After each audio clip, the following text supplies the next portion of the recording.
Хүн бүр ямар нэгэн таагүй үйл явдал гинтийн нөхцөл байдлаас шалтгаалж сэтгэлээр ундаг.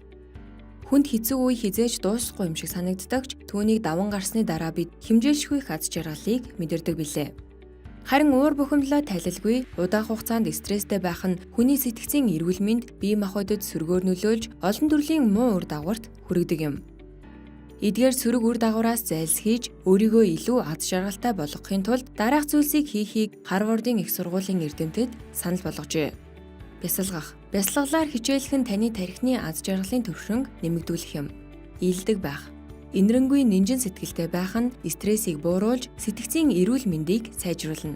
Эд зүйлийг бус туршилгыг худалдаж авах. Аливаа эд зүйлийг худалдаж авахаас илүү өөрийн хийх дуртай зүйлстэй цаг зарцуулах нь таныг илүү сэтгэл хангалуун байлгах болно. Эргэн тойрондоо эерэг орчныг бий болгох. Төрөл бүрийн лаа, тасалгааны ургамлууд, эсвэл дуртай хөгжим гэх мэт өөрийн дуртай зүйлсээр орчин тойрноо чимэглэх нь сэтгэл санаанд тань эергээр нөлөөлөх юм. Хүсэл зорилгоо тодорхойлох. Аливаа зүйлийн хамгийн сэтгэлд тааламжтай хэсгийг урьдчилан тооцоолж төсөөлөх нь мөн тустай юм. Спортоор хичээллэх.